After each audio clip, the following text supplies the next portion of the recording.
Greetings and welcome to Creative Briefing on this toasty Southern California summer's day.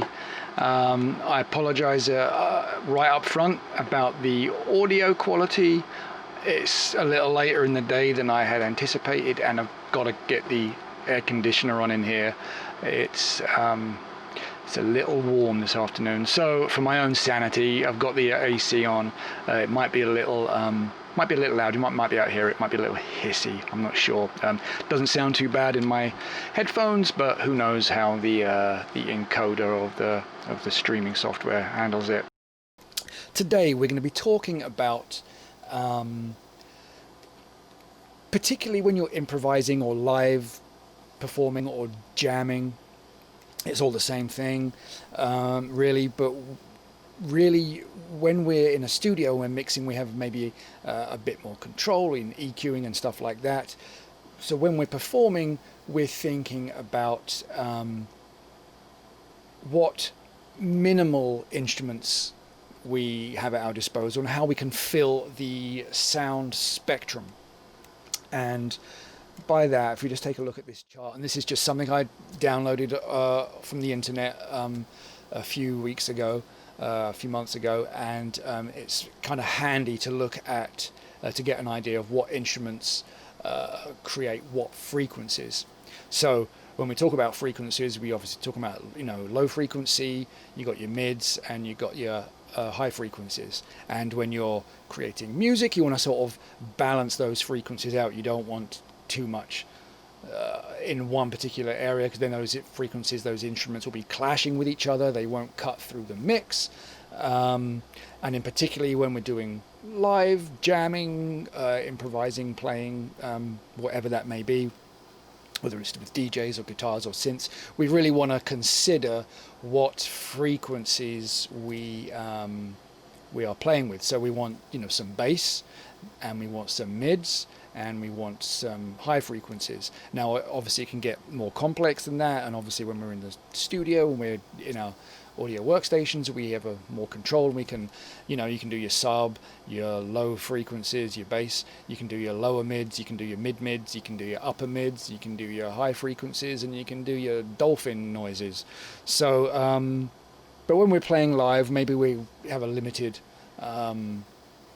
set of instruments, or if you're like a guitar-based band, you don't want the two guitars clashing with each other. So you've got to try and make sure that all the instruments are taking up their spot in the frequency spectrum, and this kind of chart gives you an idea of what that means. So today I am going to try and demonstrate that with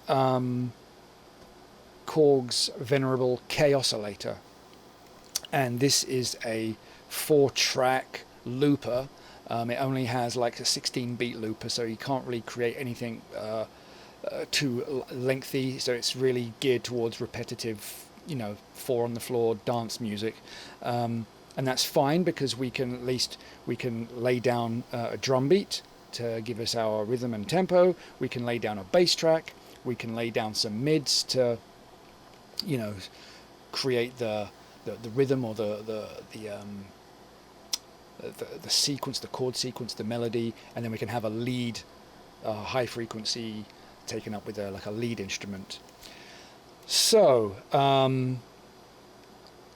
Kaossilator has been around a lot of years. I mean, it's not cheap, but it's, as hardware synths go, it's really reasonable. They can be found around less than $200 for used. They still make them new, so you can still get a new one. There's lots on the used market, and it can do a lot. I mean, it's not super awesome and flexible, but it can do a lot for what it is. Like I say, they call it a phrase sequencer. It can record loops, and it's got a bunch of built-in sounds that are great Korg quality. It's got a bunch of different scales. You can determine which key it's going to be in. You've got like a mixer section. So and of course you've got your sort of shortcuts up here. So let's take a look at the sounds I'm going to be using today. First of all, we've got a drum kit. and it's a loop. We have our tempo, which is, you know, set, and everything works in tempo to in synchronization with the tempo. And we have this XY pad, and this enables us to change the pitch of an instrument, or in the case of the drum loops, we can change the sort of the complexity of the drum beat.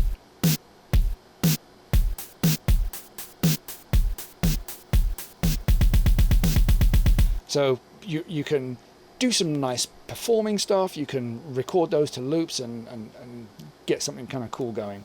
On the y-axis of this XY pad, you have some sound design, let's call it that, some sort of sound design options, and each preset allows you to do something different. So, and I have some just individual drum sounds, which I will build a drum loop and accentuate from that. We also have some synthy sounds, lead synth sound, bass sound, another bass rhythm, and arpeggiated synth sound. So there's like 200 sounds on here, and there's some effecty type things. It has a microphone input, which is how I've got my mic hooked up today. The mic is going through here. Also, you can plug guitar into this or anything else actually, and that will allow you to record, as well as the internal sounds. You can record whatever comes through this input down here. Pretty cool. And of course, it's all MIDI compatible. You can hook it up with other MIDI gear. So let's begin by let's begin by building our little performance. I'll start off just by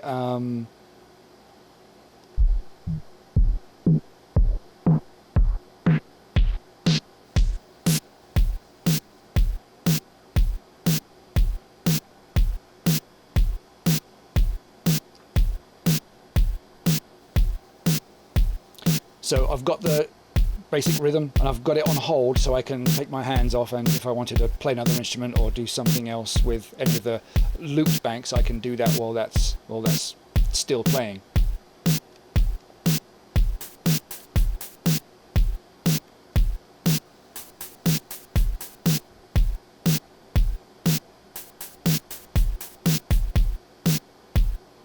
So you can use the pad with your pencil, but with your finger.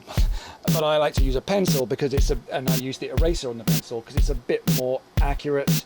And sometimes there's no defined markers or grid. I mean, there is like a slightly visible grid on the XY pad, but there's no real.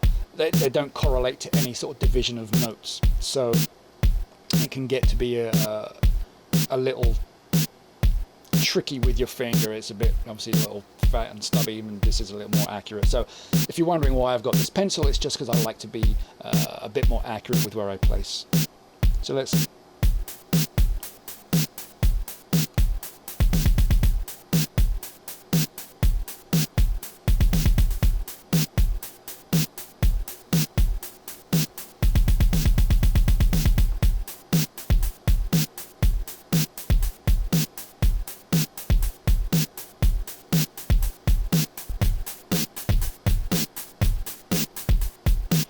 So by holding the loop bank button down while the sound was being triggered, I've now recorded that to bank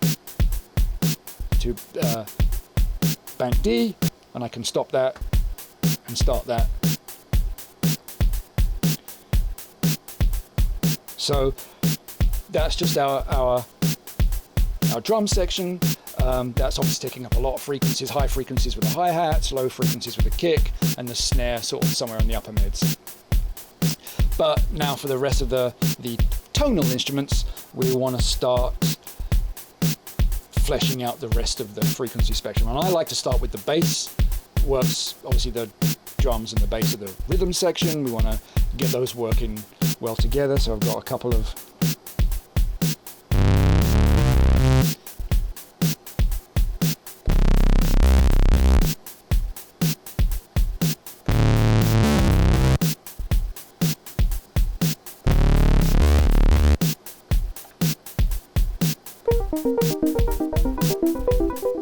whoops. That's the one, okay.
So I'll bring the bass down with the mixer here. I can mix my tracks on the fly. So lots of low end, lots of grunt, and a lot of texture. I added that second, that sort of dubsteppy type of bass in, just add a little bit of accent and texture.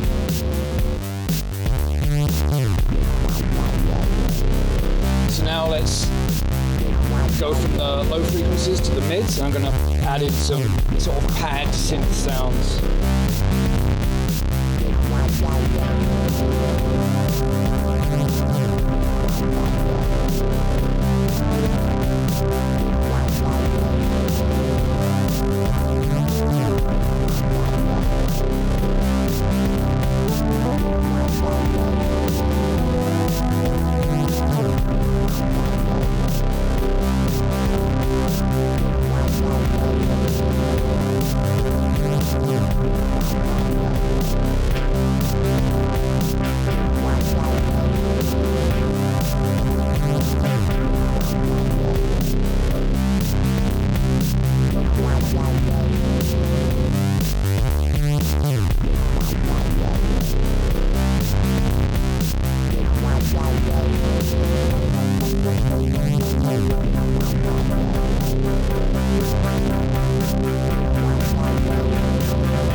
little sort of synth pad chordy sequence with a little arpeggiation.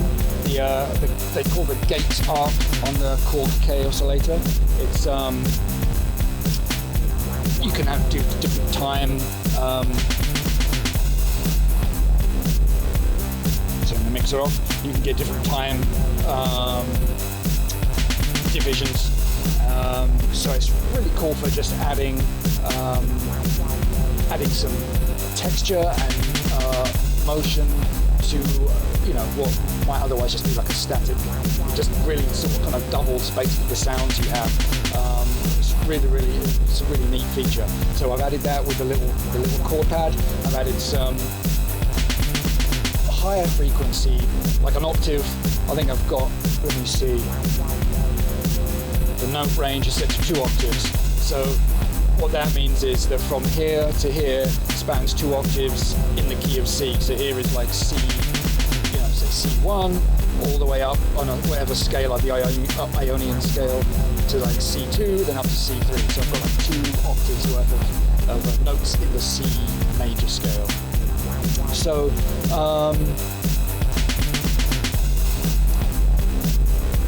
so I've added a little higher frequency, like swell, but maybe a slightly different time division, just for getting the texture, for a little bit of flavour to fill out that sound a little bit.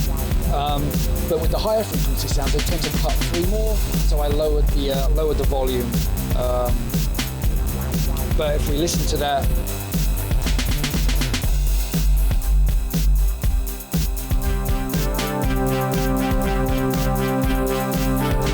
it's quite rich and full, and got some nice movement going on there. And it works well with the drum tempo.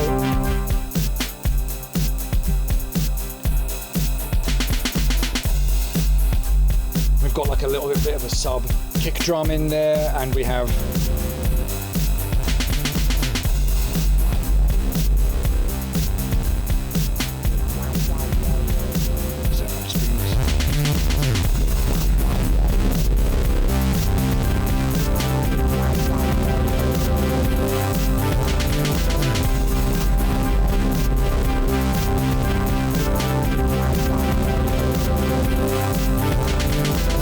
So now, of course, I want to add in the higher frequencies to like a lead melody line.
what I've been able to do is add in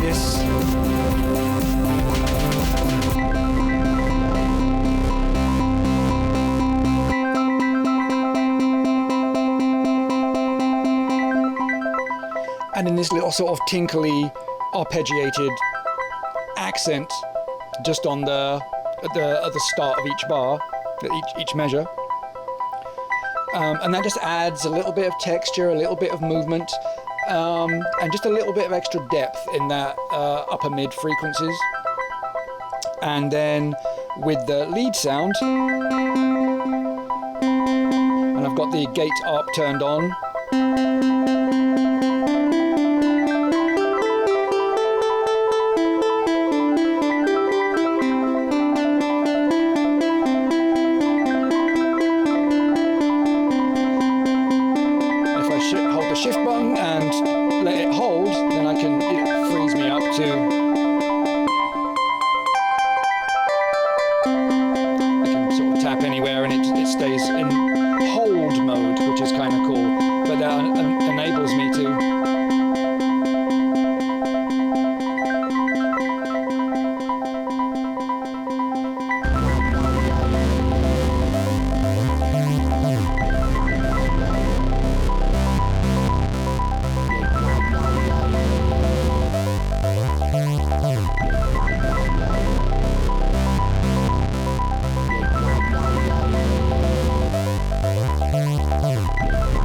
so I can play with the mixer.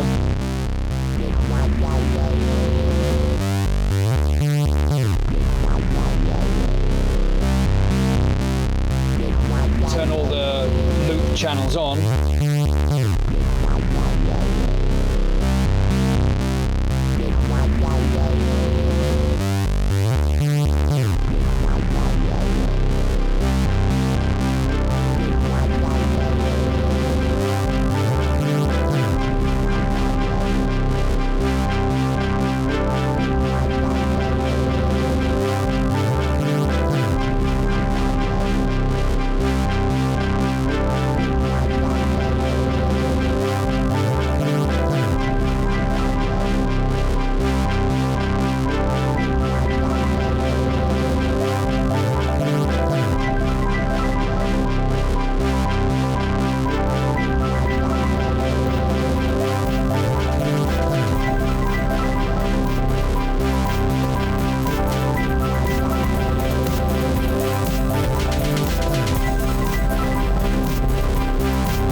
So there you have, I mean, it's an incredible amount of fun.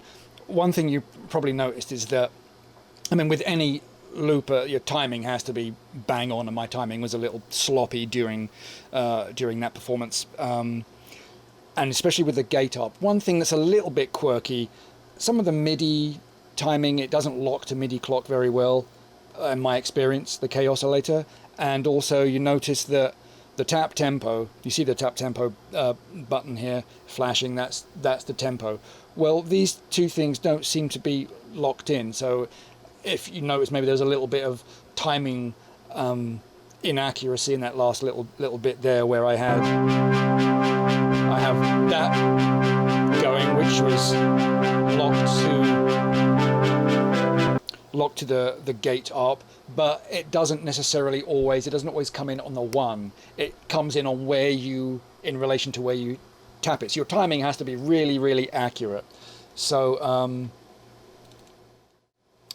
you know, so that's challenging. You really have to. There's no margin for sloppiness. Like, I mean, you saw there, like when I had this going, and then you can hear the hour sequence, because the gate arp is not locked to the tempo, and it should be. That just seems like a really dumb firmware piece of sort of bug. The ARP should be locked into the tempo should be the tempo, and whatever you do. So you've got to get your timing dead on.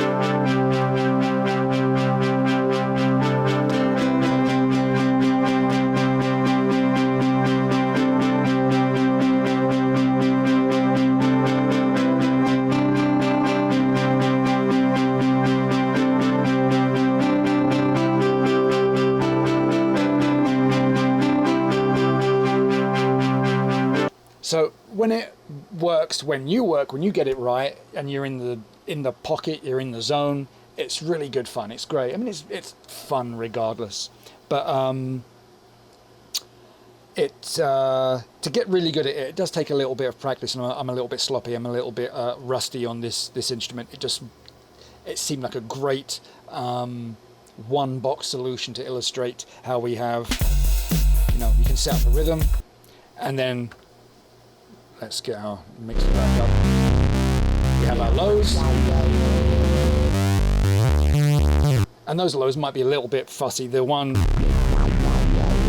extra sort of dubsteppy thing, that might be clouding the, and that's another little thing about the Kaossilator, that there's no undo. When you commit to something, the only way to really do something is erase the loop, and I can erase that. And now that bass track is now,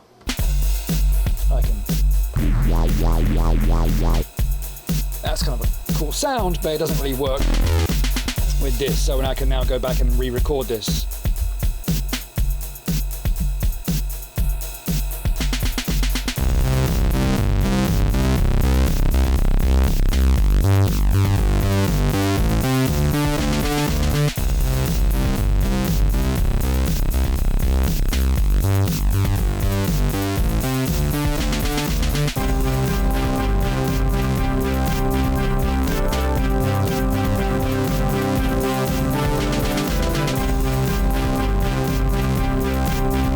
And so the overall idea is that all those instruments work in harmony with each other, because they all have their own little sort of pocket of space on the frequency spectrum, and they're all doing something slightly different but uniformly rhythmically.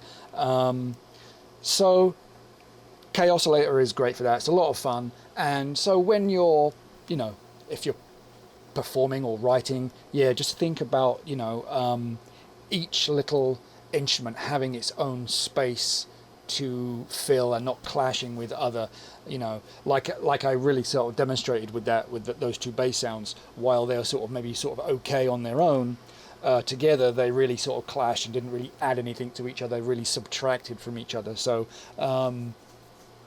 illustration in point there, what I was trying to say by demonstrating what not to do. Okay, so adding little bits of texture, little bits of movement,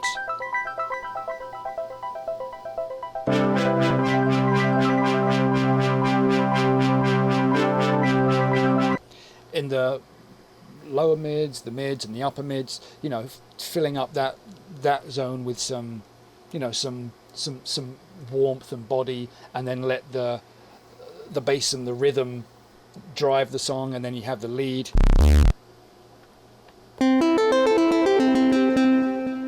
And that is just a stock sound. I mean, it'd be nice to have the ability to, you know, a lot of musicians, performers that use the Kaossilator also have, like, there's a sister unit to this called the Chaos Pad, and it's the same exact form factor, except everything's red rather than yellow, and it's more of an effects engine. So a lot of people, you know, take the signal out of that into the Chaos Pad, and then you can do filter sweeps and delays and reverbs. I will say,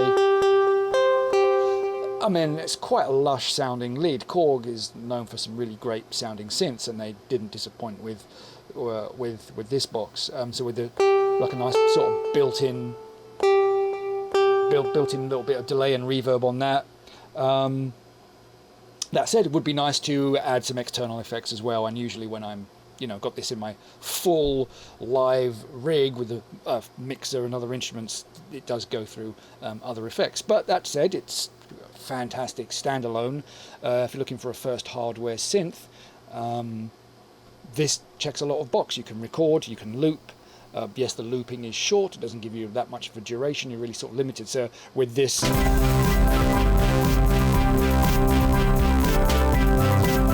it's the same kind of droning sort of 2 bars. You can't really do a verse chorus, or you can't really do like a 4-chord progression. It's a bit limited in that way. You could slow the tempo right down and then just do the beat divisions a little less. So there's possibilities. It's for what it cost, and for, you know, for what you get in this one tiny package. Super cool. All right, well, that's about it for today, I think. Got started late, and I won't take up any more of your time. Got the point across.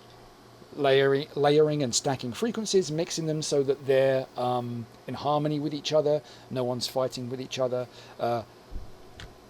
Great little cheap hardware synth, or reasonable hardware synth for what you get, and performance box.